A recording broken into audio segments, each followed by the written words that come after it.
Sinadya niyang pumunta sa palengke ng mga lumang sasakyan para bumili ng isang pulang tricycle na nagkakahalaga lang ng 1,400 yuan. Pag-uwi niya, ipinintura niya ito ng itim. Ang isang tricycle na kulay itim na gaya nito kung gagamitin sa gabi, kahit hindi buksan ng ilaw, ay hindi makikita ng sinuman. Kaya't magiging madali para sa mga magnanakaw na mag-transport ng mga ninakaw na gamit. PNDO. Isang grupo ng magnanakaw ang dumating sa Thong Tai. Dumaan sa labas ng mga proteksyong pader. Pinutol ang pinto ng barko gamit ang pangkontrol. Nagsimula silang magnakaw ng mga bagay. Ang pulis na nakatalaga sa himpilan ng lantern ay narinig ang ingay. Kumuha ng flashlight para mag-inspeksyon. At natuklasan na ninakaw ang mga kalakal. Agad na tumawag ng reinforcement. Pero bago pa man niya matapos magsalita, sinampal siya ng magnanakaw sa sasakyan. At nawala ng malay ang guard. At agad na dumating ang pulisya kasama ang mga sibilyan sa pinangyarihan. Kahit na hindi naman delikado ang buhay ni Lolo, pero, ngunit, higit sa 60 bote ng mainit na tubig ang nawala sa bagahe sa sasakyan. Mga isda, mga 6 na milyon ang halaga. Ano sa tingin mo? Nahulog ang thermos sa sahig. Nasa labas ang mga ito. May TV sa loob. Wala ni isang mang kulang. Ang makina ay malinaw na nakikita. Hindi nila alam na baguhan ang kanilang tinawag. Ngunit matapos magnakaw ng mainit na tubig, nagtapat sila sa dulo ng baryo upang magtimpla ng tsaa at uminom. Pati na rin magbiro. Hindi takot na dumating ang mga pulis upang mag-imbestiga. Hindi nila inaasahan na matapos nilang magsalita, 2 pulis ang lumapit mula sa malayo. Tiningnan nila ang bote ng mainit na tubig sa mesa. Hinugot ng pinuno ang tornilyo at tiningnan. Halos walang gasgas ang kulay. Tila bago na bago sa unang tingin. At ang karatula ay eksaktong kapareho ng nawawalang karatula sa barko. Kaagad siyang nagduda. Ang kabataang nasa harap niya ay siya ring magnanakaw na kumuha ng hot water bottle. Ngunit nang tanungin niya si Chu Ong Lei, ang sagot ng kabilang panig ay binili lang daw niya. At mula sa loob ng kanyang bag, kumuha ng mga bulaklak nang doon bumili ng kettle. Alam mo ba?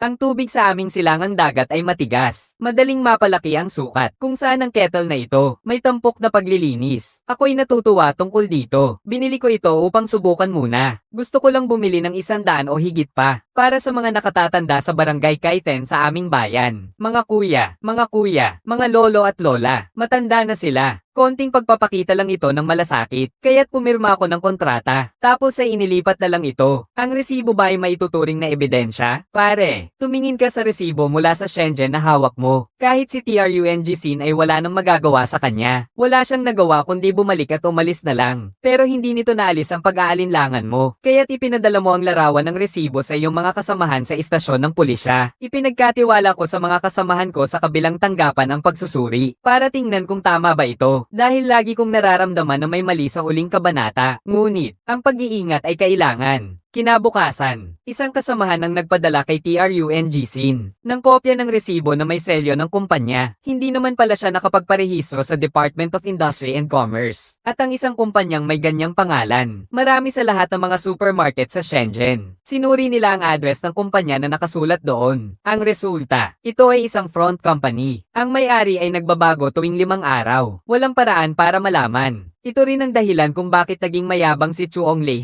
At may ilang tao pang gumamit ng higit sa 60 na mga hot water bottle na ninakaw. Nakakita sila ng kaunting kita. At nang matikman ang tamis, nagdesisyon silang gumawa ng isang malaking bagay muli. Ang matandang Tern, isang pulis sa estasyon doon. Malungkot dahil sa sugat sa ulo. Nasa bahay at nagpapagaling. Bumalik na sa trabaho si MINCNG. Isinugo si TRUNG Sin para dalawin siya. Dahil masyadong mahigpit ang seguridad sa istasyon ng pulis, hindi na tayo makakapaglaan pa ng tao para magbantay. Dahil sa pangakong ginawa ni Direktor LIU kay TRUNG Sin. Kung mapapayag lang nila si matandang Tern na bumalik, isasulong nila siya bilang pansamantalang vice-direktor. Kahit na si matandang Tern ay kilalang strike to.